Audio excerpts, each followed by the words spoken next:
Dear student, इस channel पर आप लोगों का बहुत बहुत स्वागत है। आज हम लोग गणित कक्षा 10 पाठ 2 बहुपद पॉलिनोमियल्स हम लोग पढ़ेंगे, जिसमें इसमें बेसिक से लेके सारे चीज़ आपको बताया जाएगा। सबसे पहले ये जान लेते हैं कि बहुपद क्या होते हैं। पॉलिनोमियल्स बहुपद होते क्या है, बहुपद का आगे हम परिभाषा जान लेते हैं। तो बहुपद क्या होता है, इसका परिभाषा आप लोग को बता दिया जा रहा है। चर, अचर,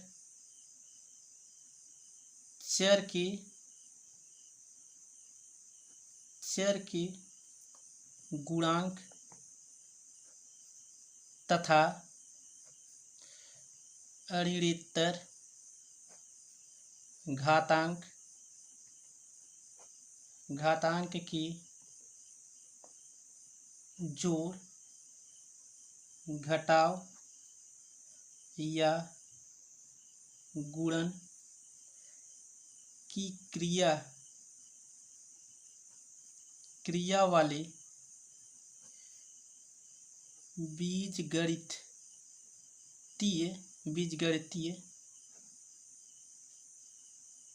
व्यंजक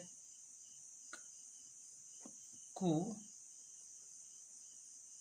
बहुपद कहते हैं। जैसे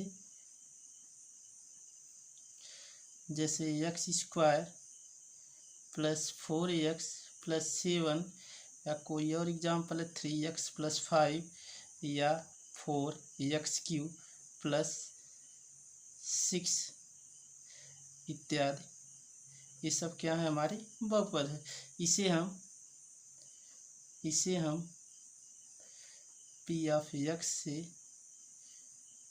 प्रदर्शित करते हैं, जहाँ ये जो P ऑफ x है, ये x में x जो होता है वो चर होता है। x चर में क्या है, बहुपद है। P क्या होता है, पॉलिनोमियल होता है, और x जो लिखा गया है x में क्या होता है, बहुपद होता है। तो आगे हम ये देख लेते हैं, इसमें चर अचर दिया है। ये चर और अचर क्या होते हैं, चर के बारे में आपको थोड़ा सा बता देते हैं और अचर के बारे में। और उसके बाद इसकी डिग्री जो होती है, घात जो होती है, घातांक का यहाँ पे जिक्र किया गया है कि बहुपद का जो घातांक होते हैं वो क्या होते हैं, तो इसके बारे में आपको बताया जाएगा। तो चर आगे हम देख लेते हैं क्या होता है। चर वह प्रतीक होता है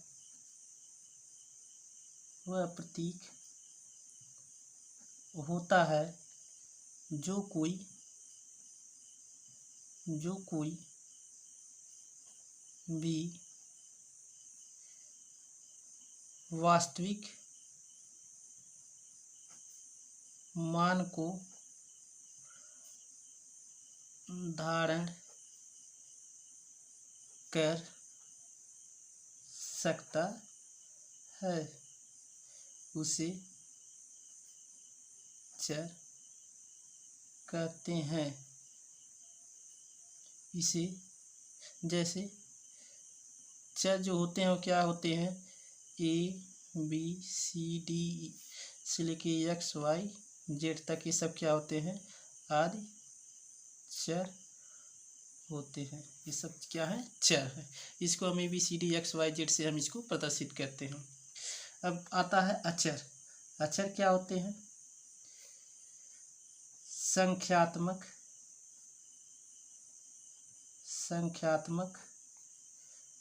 मान को अचर राशि कहते हैं। जैसे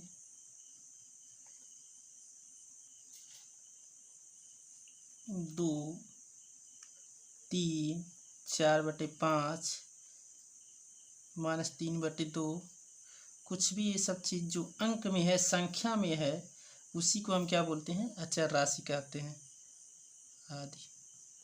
ये सब क्या है, अचर राशि है। अब बात आती है बहुपद की घात यानी डिग्री या पॉलिनोमियल। डिग्री ऑफ पॉलिनोमियल यानी बहुपद की घात किसे कहते हैं, इसके बारे में जान लेते हैं। यानी किसी बहुपद पी ऑफ एक्स की अधिकतम घात को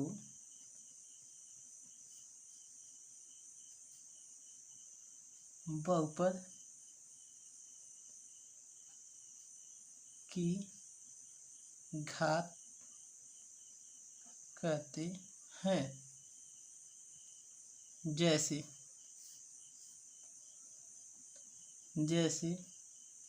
हम देख लेते हैं, कोई एग्जांपल ले लेते हैं। 4x+2 में 4x की घात 1 है, यानी 4x की जो घात है वो क्या है, पावर इस पे 1 है, इसलिए इसकी जो घात हो गई बहुपद की घात वह कहलाती है। क्या कहलाती है? बहुपद की घात कहलाती है। अब आते हैं बहुपद के प्रकार कि बहुपद को हम 3 प्रकार से हम इस कक्षा 10 में हम पढ़ेंगे। रैखिक बहुपद, द्विघात बहुपद और त्रिघात बहुपद। तो आइए हम प्रकार उसकी पढ़ लेते हैं। बहुपद के प्रकार 3 भागों में विभाजित कर लेते हैं। कक्षा 10 में 3 प्रकार का बहुपद हम पढ़ेंगे। रैखिक बहुपद, उसके बाद द्विघात बहुपद, उसके बाद त्रिघात बहुपद। 3 प्रकार का बहुपद है, रैखिक बहुपद, द्विघात बहुपद, त्रिघात बहुपद। इंग्लिश में इसको हम बता देते हैं, इंग्लिश में होता है, इसको हम बोलते हैं लीनियर पॉलिनोमियल, इसको बोलते हैं क्वाड्रेटिक पॉलिनोमियल, और इसको बोलते हैं क्यूबिक पॉलिनोमियल। इंग्लिश में भी कभी कभी आ जाते हैं, तो इंग्लिश में बता दिया जा रहा है इसको, तो पॉलिनोमियल बोलते हैं, राइट। अब तीनों को हम शॉर्ट में थोड़ा बता देते हैं। रैखिक बहुपद किसे कहते हैं?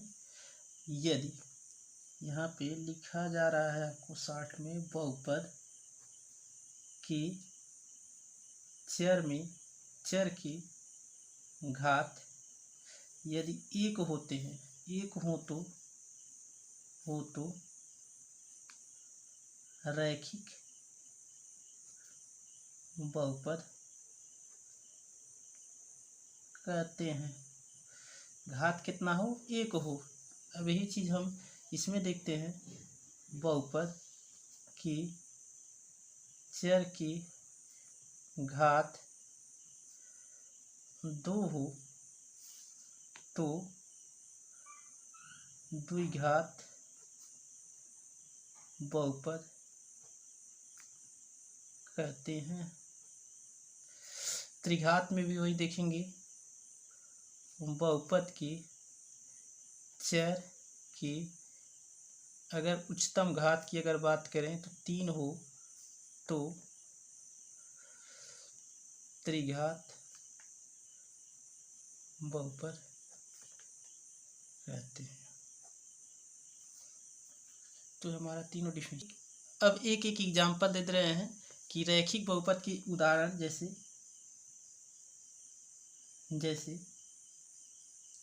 हम देख लेते हैं कि अगर हम ले लेते हैं 2x-3, इसमें जो घात है वो कितना है? 1 है, इसलिए क्या हो गया?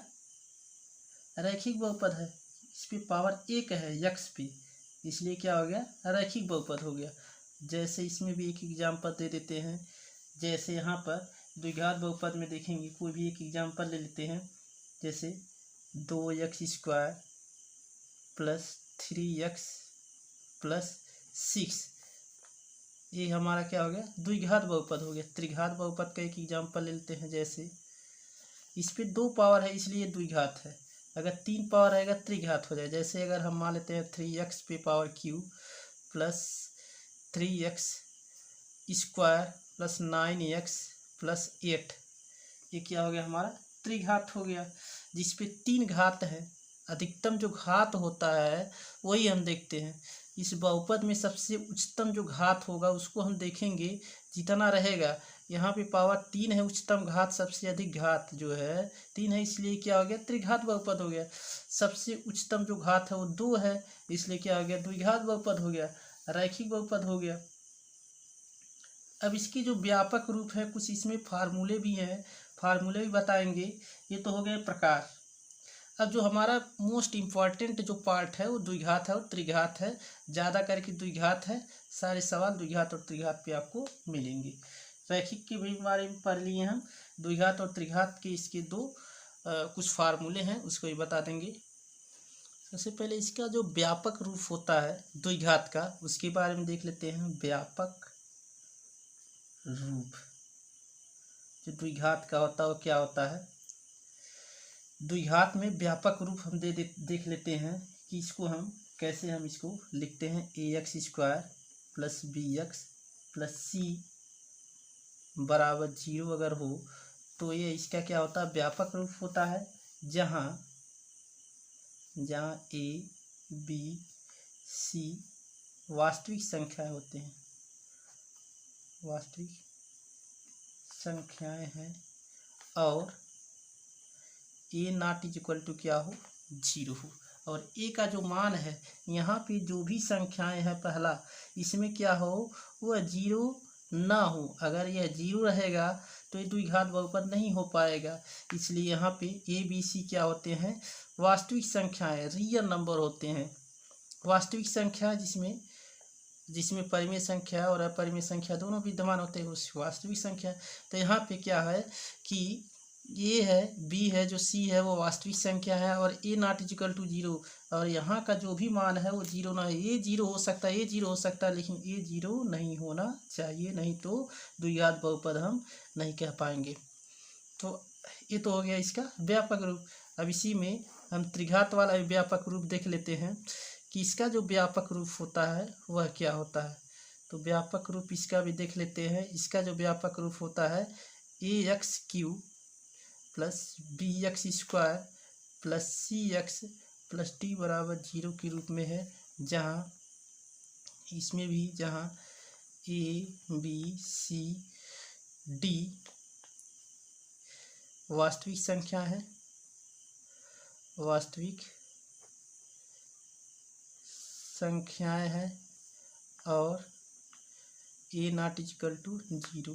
इसमें भी क्या है कि ए का जो मान है वह 0 नहीं होना चाहिए। बाकी बी सी डी का मान 0 हो जाता है तो चलेगा, लेकिन ए का मान 0 नहीं होना चाहिए। अगर ए का मान 0 आएगा तो क्यूबिक नहीं होगा, त्रिघात बहुपद नहीं कहलाएगा।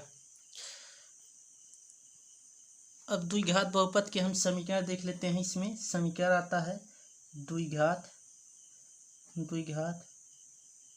बहुपद या द्विघात समीकरण हम बोल सकते हैं। द्विघात बहुपद के इसी पे सवाल आएंगे, तो द्विघात बहुपद का समीकरण लिख दिया जा रहा है यहाँ पे, ताकि आपको आगे जाके आसानी। द्विघात बहुपद होता है x² प्लस अल्फा धन बीटा x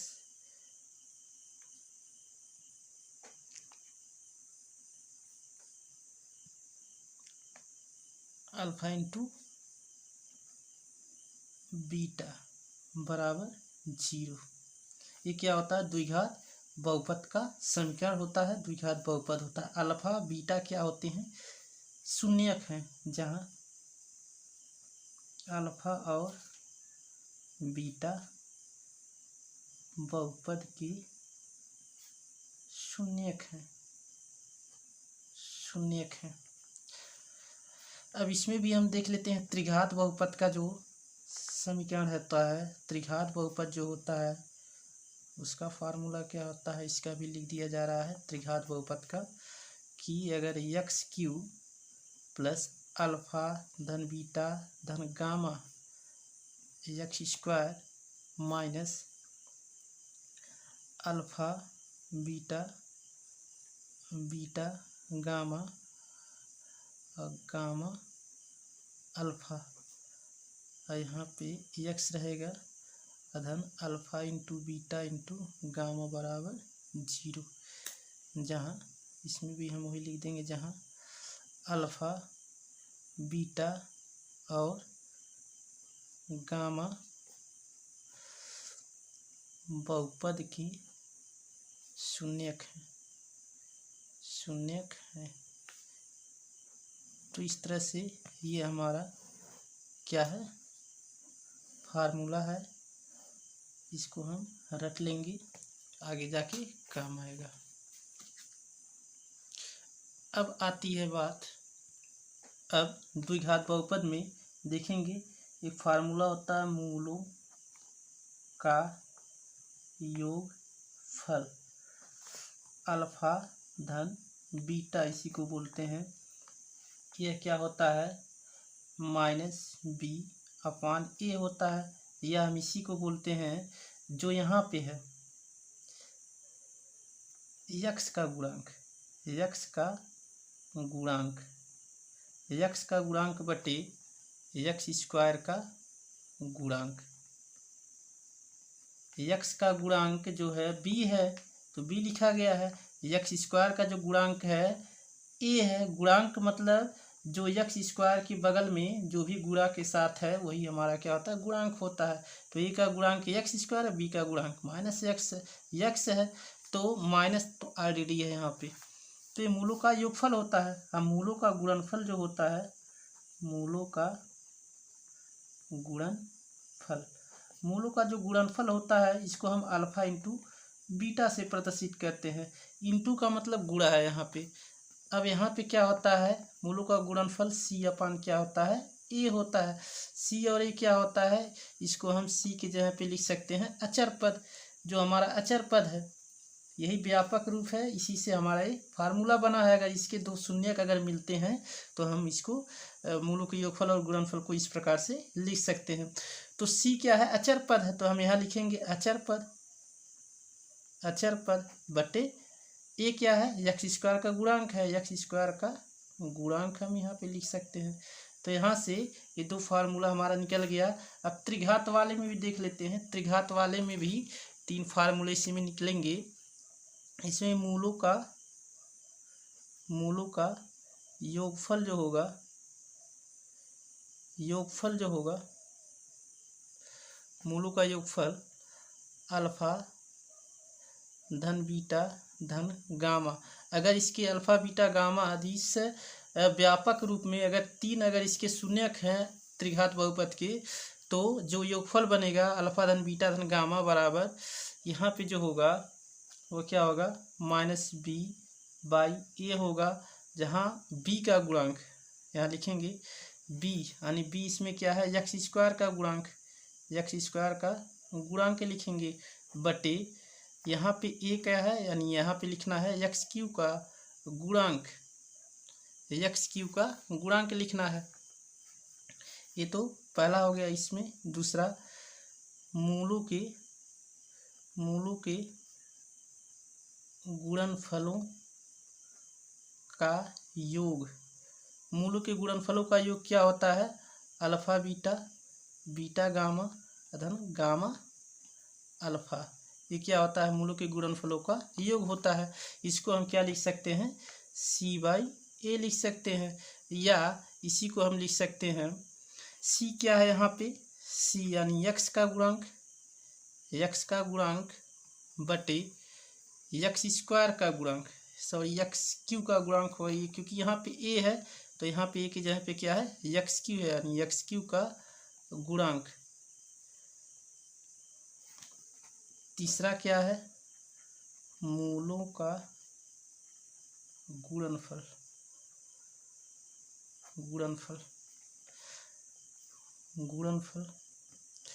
क्या होता है, alpha into beta into gamma बराबर ये होता है।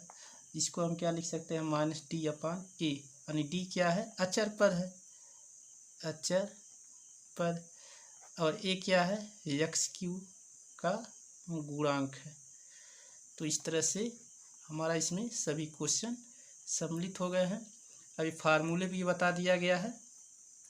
अब इसको बढ़िया से रट लीजिए। बाकी अगले भाग में हम प्रश्नावली 2.1 का सारे क्वेश्चन हल किया जाएगा। Thank you, best of luck.